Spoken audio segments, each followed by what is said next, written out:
Usually when I open up these sessions, I do want to talk a little bit about overall goals for IT and why we should care about implementing the ITIL framework within our organizations. ITIL isn't something that we just pull off the shelf as software, but it's really a framework or a set of ideas that can help guide us to better interaction, alignment, and integration with the business. So initially, IT is focused on the infrastructure. So at its most basic, it's fixing what's broken, making sure that people have access to the appropriate technology resources. Moving beyond that, we get into making sure that the data is secured, especially if we are in financial or other sensitive organizations or industries. We want to be sure that the data that we transact is secure. Going beyond security and some of the basic components of what we call warranty of the services that we're providing, we also want to maximize the value that we're providing to the organization, not just from a technology standpoint, but also from a dollars and cents standpoint. So we want to be sure that we're negotiating effectively with our suppliers. We also want to reuse as much as we can with the architecture that we're employing. Then finally, we want to be a partner in strategic business decisions. We want a seat at the table when important business decisions are being made. It's an unfortunate fact that those of us who work in IT have had to deal with at one point or another a particular user, or more likely a whole department, who has gone through the selection process for new technology without even involving IT until it comes time, of course, to support that technology. So we really want to be integrated with the business so that they know that we are a reliable resource who can help them to grow the business. ITIL has been around for several decades. It goes all the way back to 1986 when it was originally developed in the UK. There was a second version that was created in 1999. From my perspective anyway, and having worked in the IT industry starting in the early 90s, it was really around that time when version 2 was released that I think we saw more adoption by organizations in the United States.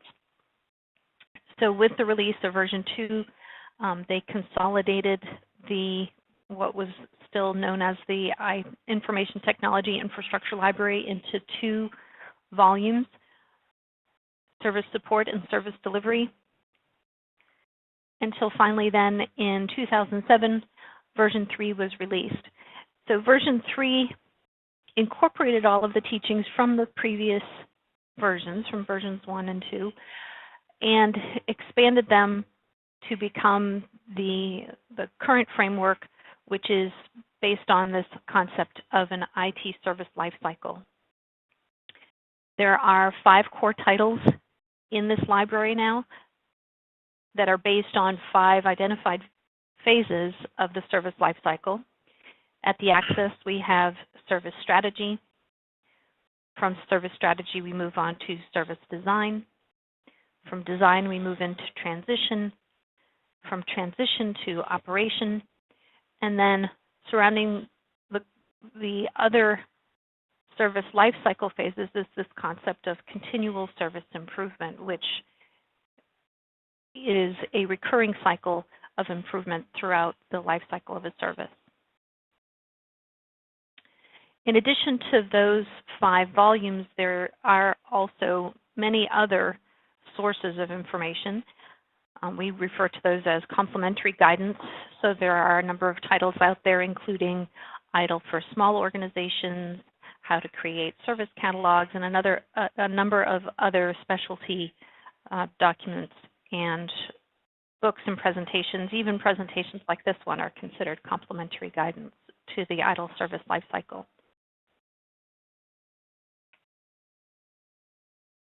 A few things that I wanted to touch on before getting into service transition. Wanted to talk about some of the basic concepts.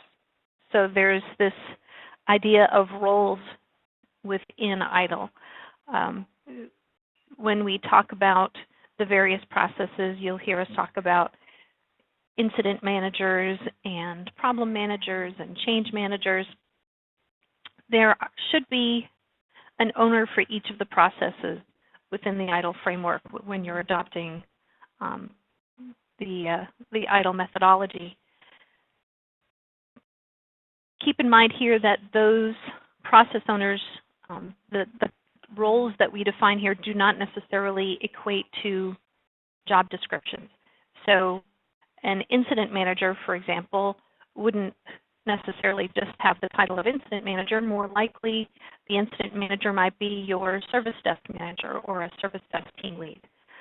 Likewise, a problem manager probably also has a role within the organization as a service owner. So the problem manager for email might be your email administrator. There are intersections between and among the service owner and process owner roles. So to give an example, if we look at network services, people who are in network services, and particularly the network services manager, would be responsible for interacting with the process owners. What that means is that as an incident manager, if I need assistance with, or I need to know how to provide a fix for a network-related issue, I should interface with the network services manager. So it's up to the network services manager to push the knowledge down as far as possible, and also to respond to requests for escalation. And the same applies for the other process owners. When you look at the change manager, if a change manager is conducting a change advisory board meeting, he or she should interface with the other service owners to get input to provide assessments and recommendations for proposed changes within the environment.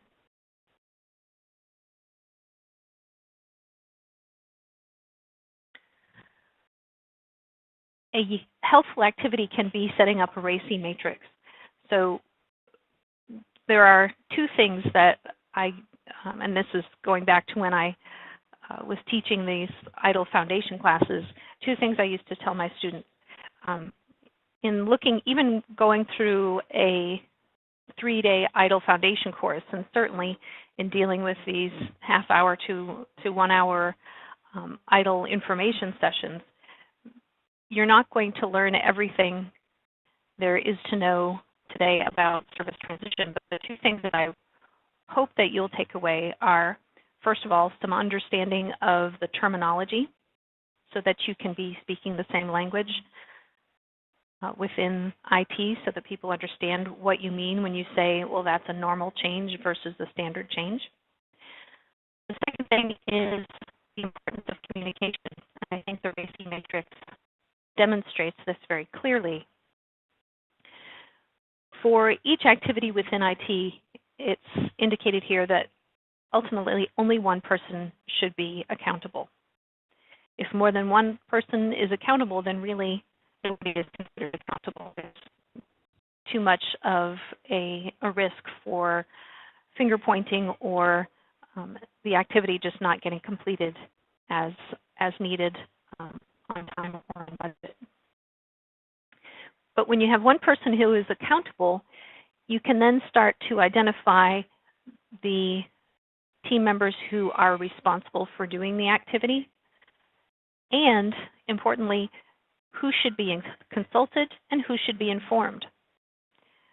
Especially relevant to service transition and change management is identifying that, for example, when a network team makes a change to a password policy, that at a minimum, the service desk, otherwise known as help desk, should be, if not consulted, at the very least informed, so that when they start getting phone calls, which they invariably will, they're prepared and they have the appropriate answer to provide to the end users.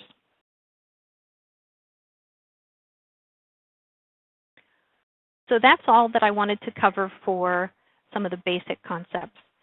I will touch on just a few slides on the previous phases of the life cycle, because I think it's important to understand how we transition from one to the other. So in starting with service strategy, we develop a business case, or we receive the business case, depending on where the need is identified. And from service strategy, we have as an output a set of service requirements. The service requirements, in turn, get passed to the next phase of the life cycle, which is service design. In service design, again, we're focused on the needs of the business, and we develop what we call a service design package. That is the output of the service design phase that gets handed off to the service transition phase of the life cycle. Just before we started this presentation, Dick asked me, well, what is service transition? And I was a little bit taken off guard by the question, because I thought, well, that's kind of what I'm going to be talking about for the next hour. So if you listen, you'll hopefully understand and learn what it is. If I were to give a short answer, though, to the question of what is service transition, it's the process whereby we move the service design package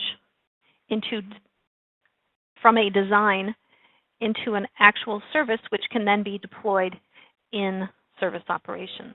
So it forms that bridge between design and reality.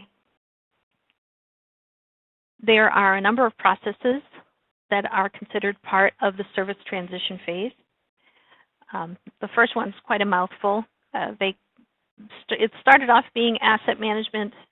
Somebody determined prior to version 2 that that sounded too financial, so they incorporated this concept of configuration management, but then they decided, well, that only covers the technical makeup of a particular asset, so they combined them both together, put IT service on the front, and now it's called IT service asset and configuration management. But you will hear this process referred to by the simpler names of asset or configuration management fairly interchangeably. At the core of service transition, just by nature of the word itself, is change management. So change is really at the center of all of this. Following change management, we have release and deployment management. And then finally, knowledge management. Something that you may notice about several of the processes within ITIL is that they are broad enough to span several phases of the life cycle. Knowledge management, I think, is one in particular that is not confined to service transition, but the way that these processes are allocated or designated in certain phases of the life cycle just simply means this is where we focus on it the most. But knowledge management really should begin when the service strategy is being developed, and the knowledge should be captured. We have a service knowledge management system. Our IT service management system acts as that repository for the knowledge from when the service is first just a gleam in the IT service manager's eye. So you should be pulling forward the knowledge that was developed in the design and strategy phases of the life cycle. But it's in service transition that we actually start to build our knowledge base, and most of the activity takes place. Some of the other activities here include transition planning and support, service validation and testing, and finally change evaluation,